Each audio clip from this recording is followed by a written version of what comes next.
Good afternoon guys. Kain po tayo mga guys. Maraming salamat sa Diyos. Good afternoon po. Kain po tayo. Ang ulam ko po ay bitsuelas. Yun yung Baguio beans sa English mo, no? Yun yung bitsuelas, di ba? Ay, iba pala yung bitsuelas. Yun nga ba yun? Yung bitsuelas, yung tama. Nasa isip ko yung sidyaro. Ito nga pala yun yung guys, oh. Okay na rin to. May nabibili ng ano yung putol-putol na ganito para hindi ka na maghihiwa-hiwa, oh. Ano lang, 60 pesos lang at hindi ka na maghihiwa-hiwa. Marami din naman, oh. Yun binili ng misis ko. Gumagaling na misis ko sa pamamalengke, ha. Nagiging practical na. Hindi ka na nga naman maghihiwa. Tapos sandali lang siya nagluto. Eh dati siyempre pag ganito, puputol-putulin mo po, tatanggalin mo pa yung mga sungot-sungot nga naman sa gilid. Minsan pag nakachamba ka pa ng ano, makunat-kunat sa gilid. Ito siguradong ano to, dahil hindi nila mapuputol-putol ng ganito to kung may mga sungot sa gilid na makunat to, di ba? Oh, kaya siguradong malambot to. Di ba? Tapos nag-adobo siya ng paa ng manok kagabi. Paa. May natira pa. May natira pang 3 piraso. Idagdag ko. Tapos sinahugan niya po ng patay ng manok. Oh.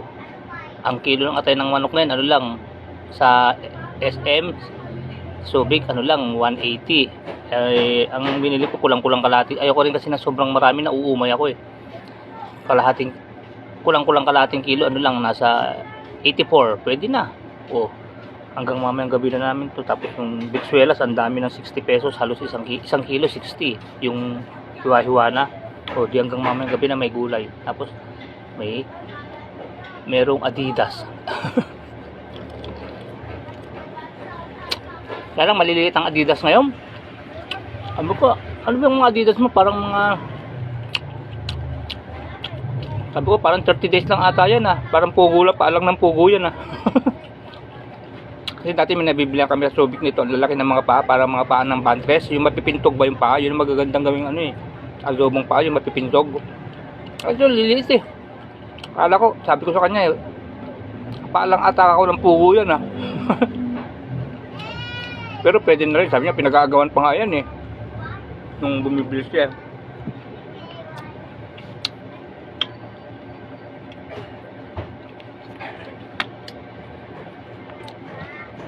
Okay din naman to, eh. Ayos din naman kasi sa mga kagaya kong medyo bawal ang ano, mga nakaka-high blood. Ano lang naman to, eh, balat lang naman, eh. Hindi naman ano to, eh. Kumbaga parang balat lang ng yung parang yung kumbaga parang ganito lang yung kamay natin, hindi naman cholesterol to, di wala naman taba to, di ba? Kaya pwede na rin, kaya kumakain ako nito.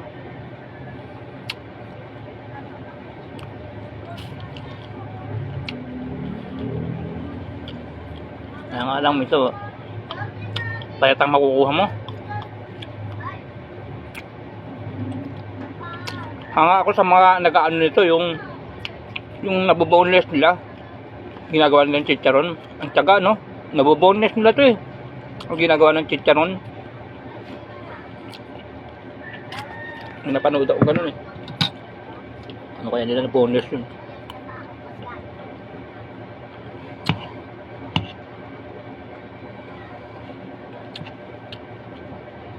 Tapos may natira pa akong konting tortang yung ribis ko whole wheat. Parang pandagdag sa kanin, konti lang makakain mo kanin kasi ano siya, yung nakakabusog din siya, eh. Kaya lang ano siya, trigo. Parang vegan foods.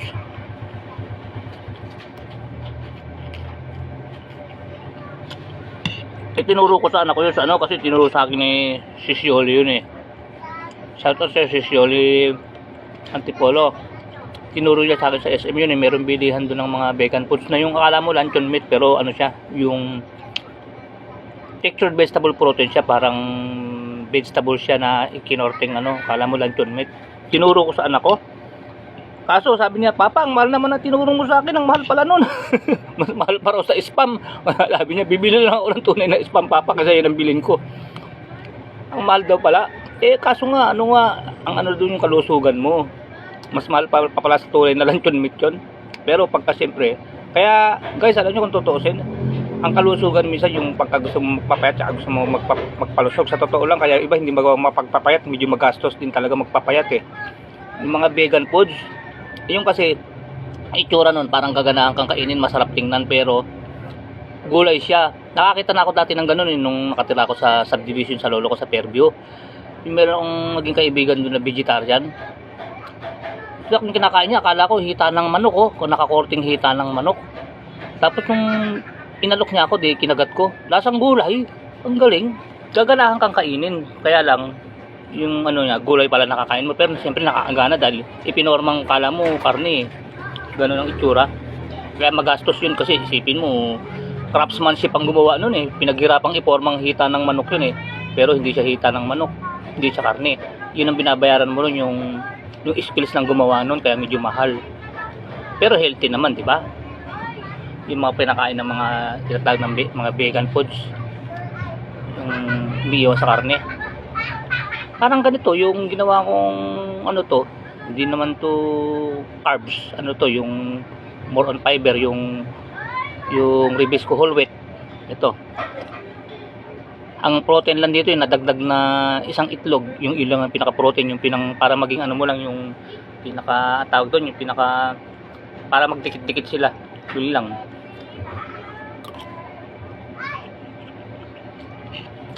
Kasi pag purong harina, paano magdidikit-dikit yun? Pag pinirito mo yun, di wasak yun. Pag purong whole wheat lang yun, tsaka yung sabaw nung yung repolyo yung natira, hindi mabubuo yun.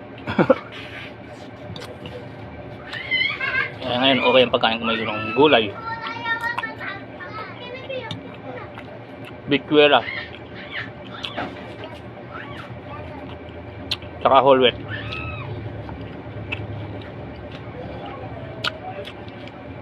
Pero may isa pang mas the best para hindi na kayo magpakahirap magdurog-durog, yung ano mismo, yung cereal, yung ano ba yun, yung Quaker Oat, yun talagang ano yun eh, trigo talaga yun eh, maganda yun eh, wheat talaga yun eh, yun ginagamit ko rin dati yun nung kakatapos ko lang ma-stroke, talagang nakakabili pa ako ng ganun, may budget pa eh. Nung medyo habang tumatagal-tagal na wala ng budget, hindi na ako masyadong bumibili noon. Kung bumili man ako nung kinakain ko na lang, hindi ko na tinotorta. Kasi madaling maubos pag torta ako ng torta eh. Kaya tinotorta ko na lang yung wala, ni Ribisco whole wheat.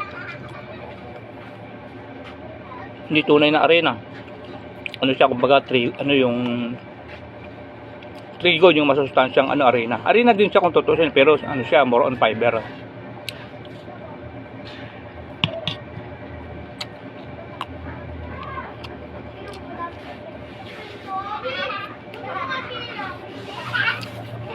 Tapos kung may pera ka, gagamitin mo pang pamprito kahit mga isang kutsarang ano lang naman yun, para wag dumikit sa kawali, lalo na yung lutuan mo yung tipal, yung pranas na tipal, yung merong stick na ano, yung kawali.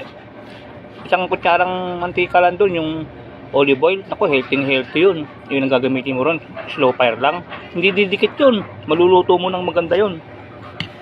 Kaya lang mahal kasi yung kawali na yun eh. Pero ngayon meron na rin mga murang mga non-stick, mga mura na rin. Buti nga may naglabas na ng mga China ng ganyan yun. Dati kaya mahal-mahal ng tipal eh. Yung bumili ko sa Saudi noon, yung gusto, kasi nga mahilig sa pritong itlog ang bunso ko eh. Pag pinagpipirito ko, minsan hindi ko nabubuo yung sunny side up. Gusto niya yung medyo malahilaw-hilaw eh. Eh pag ginagawa ko sa kawali na ano yun, na aluminum, pag ginagawa ko sunny side up, nadudurog yung gitna pag binibiling ko, kasi nga ano eh, dumidikit eh, kumakapit, nabubutas. Eh doon sa tipal, kahit medyo malahilaw pa yun, maibabaliktad mo, hindi siya madudurog kasi ano siya, hindi dumidikit eh. Lalo na kung yun ang gagamitin mong ano, pirituhan ng ano, kahit isang kutsarang mantika lang ng olive oil, hindi didikit yung torta. Kung may budget, mas maganda talaga olive oil.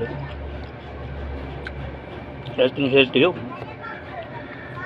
Kung may budget, eh kung wala, bahala na Panginoon, gano'n lang ang sasabihin mo, Panginoon, bahala ka na lang po sa akin, wala po akong pambili ng ano eh, ito lang po ang kaya kong biling mantika eh, basbasan mo na lang po ito na maging mabuti po ang idulot sa kondisyon ng katawan ko, maging kalusugan ko, gano'n na lang po, kasi wala po akong pambili ng mga sobrang mahal na mantika eh, alam mo naman po ang kalagayan ko, gano'n na lang po, ibabasa nyo, ano nyo na lang sa Panginoon, iasa nyo na lang sa Kanya yung mga ganung bagay, kasi kahit naman olive oil ang gamitin mo, kahit anong mga mahal na mantika pa yun, kung hindi naman papahintulot ng Diyos na lumusog ang yung katawan mo na hindi magbara yung puso mo sa kolesterol, wala pa rin magagawa yung olive oil na yun eh.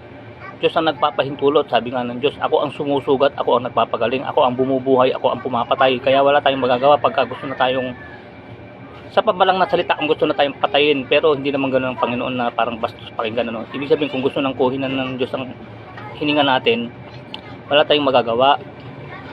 Kaya pag sa ganun, pagpapasadyos na lang natin, Panginoon, bahala ka na po sa akin, wala na po akong pambili ng mahal na mantika, gano'n na lang ako, pagka wala na akong may pambili, napipilitan na akong gumamit ng mga ano, pero hanggat maaari, kung awa ng Diyos, pag medyo may tumulong sa akin ng ano, may nag-abot, binibili ko yung canola, tapos pag medyo may budget pa, olive oil pa binibili ko. Siyempre, effort ka rin para, ano, hindi sa kalusugan mo, pero kung talagang wala, kahit nga yung mantikang ano, pwede na eh. Talagang wala wala ano gagawin mo? Ipagpasa Diyos mo na lang. Wala ka nang magagawa ron. Buti nga may nagamit ka pang mantika eh.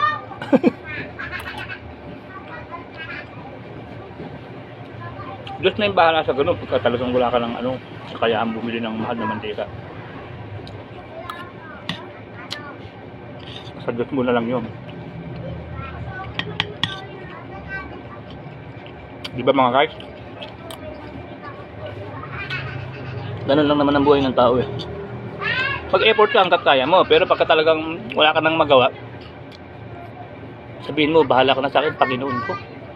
Kumbaga, wala ka nang magawa bilang tao eh. Pero hanggat may magagawa ka, kumilos ka. Kung wala ka nang magawa, pabahala mo na sa Panginoon.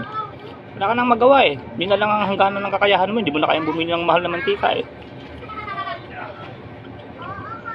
Langanin namang ang pera mo, 50 na lang. Kakain ka maghapon, ibibili mo ng olive oil, ano yung ulam mo, tsaka ano pang bibili mo ng bigas. Kasi yung maliit na olive oil na ganyan, kasi laki lang ng tomato sauce, nasa 200 na ata yun. Yung tomato sauce na maliit, ay yung ano, yung hot sauce, ganun lang kalaki. Nakabili ko dati, parang nasa 200. Bibilin mo yun, di ano kakainin mong, although bawal nga sa'yo magkakain ng bigas, di ba, dahil bawasan mo raw yung carbohydrates. Anong gagawin mo? Yun lang ang kayang bili ng pera mo. Para Diyos mo na lang yun, dahil kaysa mamatay ka sa gutom. Max po. Sige guys, sandali lang po ah. 10 piso.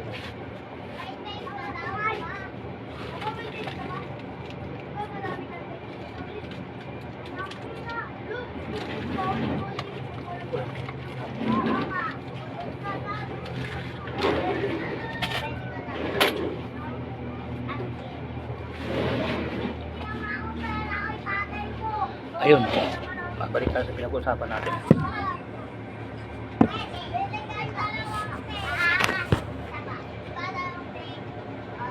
Mga guys, hanggang dito, tuloy ko na lang, hanggang dito lang. Ako nakapagpaalam kanina na putol yung video kasi may bumibili, tapos nagsunod-sunod may ginawa ako, kaya dito na lang ako, tuloy ko na, papaalam na ako sa inyo mga guys, hanggang dito na lang.